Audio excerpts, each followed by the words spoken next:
turma! Bom dia! Hoje a nossa aula é do componente matemática e nessa aula vamos aprender sobre medidas. Ainda com o módulo 2, acompanhe a explanação das páginas 148 a 153.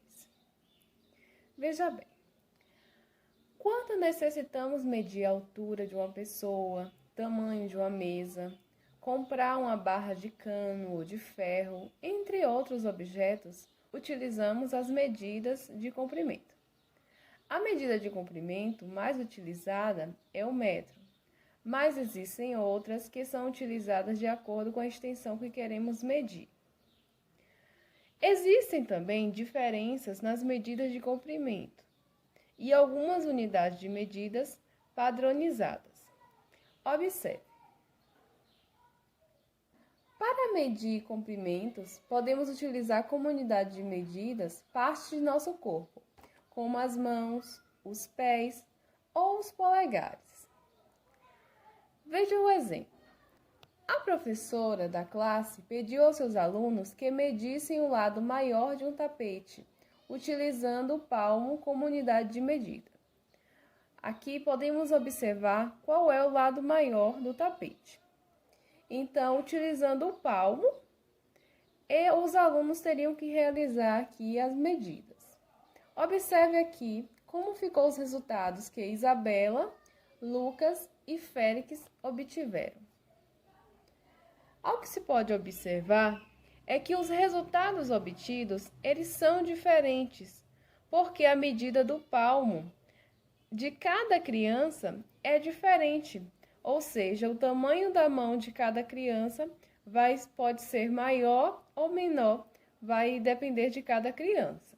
Por isso, não é possível ter uma medida correta, ou seja, padronizada, utilizando as partes do nosso corpo. Por isso, precisamos contar com alguns objetos que vão nos ajudar nesse sentido. Ao utilizar as partes do corpo para medir comprimentos, vimos que é possível obter resultados diferentes. A fim de resolver esse problema, foram adotadas unidades de medida de comprimento, padronizadas, como o centímetro. Observe. O centímetro. Podemos obter 1 centímetro observando a nossa régua. Observe a régua que você tem aí em casa. Veja só, iniciamos a contagem dos centímetros a partir do 0. Então, do 0 até 1, nós temos aqui 1 centímetro. Então, em uma régua, a distância entre os números 0 e 1 é 1 centímetro. O mesmo ocorre entre os números 1 e 2, 2 e 3 e assim por diante. Veja o exemplo. Utilizando uma régua, Daniel mediu o comprimento de sua caneta. Observando a caneta de Daniel e o comprimento que está sendo indicado, quantos centímetros tem essa caneta? Eu quero que você observe que começou a contar a partir do 0, e o comprimento dessa caneta, ou seja, os centímetros, é 14 centímetros. Conseguiram observar? Então, a caneta mede 14 centímetros.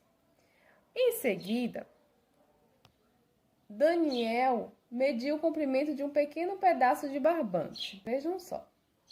Ele observou que esse comprimento é menor do que 1 centímetro. Mas como assim?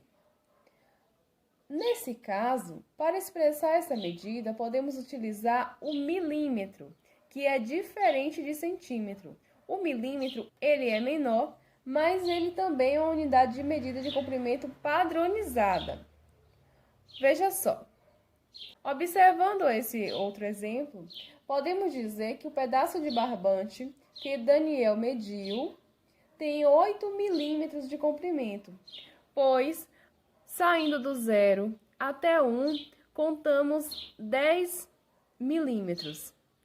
Então, A medida que foi encontrada por ele foi de 8 milímetros. Observem. Nas páginas anteriores, medimos comprimentos em centímetros e em milímetros.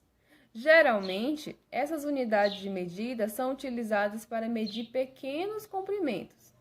Porém, quando é preciso medir comprimentos maiores, outras unidades são mais adequadas, como o metro. O metro. A palavra metro vem do grego metron e significa o que mede. O metro é calculado através dos centímetros, ou seja, 100 centímetros. E 100 centímetros correspondem a 1 metro. Então, na régua que geralmente utilizamos, tem a medida de 30 centímetros, 40 centímetros a 50 centímetros. Então, para obter 1 metro ou mais de 1 metro, é utilizado um outro recurso. É um outro objeto que é chamado fita métrica, entre outros objetos que é possível também fazer essa medição. Uma situação comum de uso do metro como unidade de medida de comprimento é quando medimos a altura de uma pessoa. Veja só esse exemplo. Ao observar a medida da sua filha, o pai observou que a filha já tem 1 metro de altura. Então, como eu disse anteriormente, 1 metro corresponde a 100 centímetros, certo? Então, essas foram algumas unidades de medidas padronizadas que podemos estar utilizando em algumas atividades cotidianas para obter o comprimento. Utilizamos o centímetro, o milímetro e o metro. Essas unidades, elas são utilizadas a fim de evitar resultados diferentes ao realizar medições.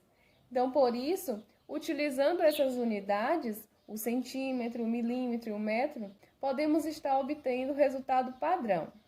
Como eu disse, a régua é um instrumento utilizado para medir comprimentos. Para medir pequenos comprimentos, geralmente utilizamos o centímetro e o milímetro.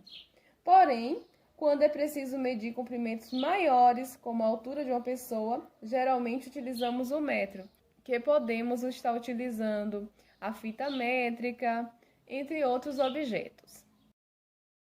Agora, você vai realizar as atividades que estão propostas nas páginas 151 e 152 e 153. Vejam só. Na questão 1, da página 151, você vai utilizar uma régua e medir o comprimento de cada um dos pedaços de barbante que está aqui disposto. E escrever a medida no espaço adequado. Você vai utilizar a régua e realizar a medida aqui. 2. Utilizando uma régua, meça o comprimento de seu passo e do passo de 2 de seus colegas. Como não é possível, nesse momento, você ter o contato com seus colegas de classe, você pode estar realizando com alguém aí da sua casa. E você vai responder: quantos centímetros tem seu passo e o passo de seus colegas, ou seja, de outras pessoas que fizeram aí com você? Pode ser seu pai, sua mãe, seu irmão ou irmã. Letra B. Se cada um de vocês medir o comprimento de uma parede utilizando o próprio passo, quem obterá a menor quantidade de passos? Por quê? E na letra C, você vai estimar em passos o comprimento do contorno de sua sala de aula. Para obter o passo, observe esse exemplo que está aqui na imagem. É essa forma que é utilizada para obter o passo. A letra D, você não vai responder, pois exige que você realize a medida, o comprimento do contorno da sala de aula em que você estuda. Nesse caso, essa atividade não será respondida nesse momento. Na questão 3, você vai responder: em cada item, observe o par de figuras e, sem realizar medições, estime se o comprimento da linha vermelha é igual, maior ou menor do que o comprimento da linha azul. E você vai assinalar com um X sua resposta. Depois, utilize uma régua e verifique se a sua estimativa está correta. Na questão 4, Você vai responder: os besouros são insetos que podem ter tamanhos variados, conforme sua espécie. Observe abaixo alguns besouros de espécies diferentes, em tamanho real. Utilizando uma régua, meça o comprimento de cada besouro, em centímetros, e anote as medidas no lugar adequado. Então, você vai utilizar a régua e realizar a medida. Você pode observar que em cada animal tem uma linha já traçada na cor azul. Você vai observar essa linha e fazer a medição conforme o que está em destaque. Na letra B, você vai responder: o besouro A é quantos centímetros maior do que o besouro C? E aí você vai fazer uma continha de subtração para obter a diferença entre as medidas do besouro A e o besouro C. Na página 153, você vai realizar a atividade 1. Escreva o nome de dois objetos que têm um comprimento menor do que 1 metro e maior do que 1 metro. A nossa aula vai ficando por aqui, mas os estudos não. Caprichem nas atividades. Um beijo e até a próxima aula.